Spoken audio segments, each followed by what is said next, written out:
ના હજી તો દિલ્હી જ છું. બપોરની ફ્લાઇટ છે અને ઇવનિંગમાં પહોંચી એટલે 3 વાગે. હમણાં પણ નિકેતનભાઈનો ફોન આવ્યો અને મેં પાછો તમારો મેસેજ જોયો.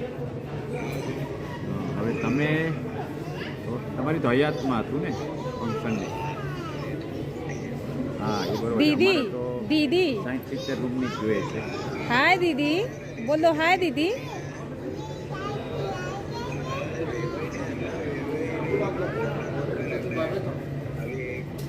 बाय बोल दो. બરોબર आ जाओ आ जाओ. બરોબર. પણ હવે એમાં તો તમે 3-4 મૂકી એટલે એમાં કયા બા લગ્ન એમણે કરેલા?